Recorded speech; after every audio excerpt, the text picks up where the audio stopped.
நீங்கள் கோதண்ட அண்ணா சூப்பராக சொன்னார்.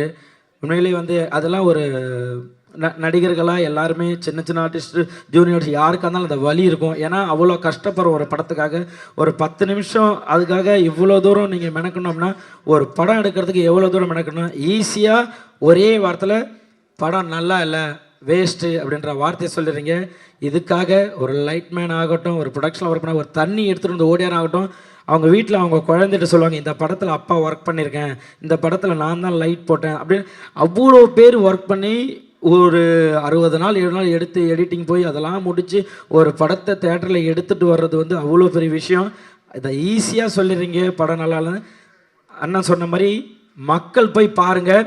நீங்கள் நல்லா இல்லை, புகழ் நல்லா நடிக்கலை அப்படின்னா கண்டிப்பாக எல்லாருமே மாற்றிக்கிறோம். ஈஸியாக ஒரு சும்மா உங்களுக்கு வருமானம் வருதுன்றதுக்காக ஒரு யூடியூப்பில் டக்குன்னு இது படம் நல்லா இல்லைன்னு சொல்கிறாங்க. ஏன்னா இது அத்தனை பேரோட உழைப்பு, அவ்வளோ கஷ்டப்பட்டுருக்கோம். தேங்க்யூ ஸோ மச் எனக்கு இந்த ஒரு மேடை கொடுத்ததுக்கு.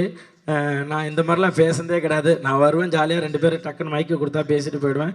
ஆனால் இப்படி ஒரு எமோஷ்னலாக பேசுனது எல்லாரையும் பார்க்குறப்ப அவ்வளோ இதாக இருந்தது. ஒரு படத்துக்காக இவ்வளோ தூரம் பேசுகிறாங்க அப்படின்றப்ப சந்தோஷமாக இருக்குது.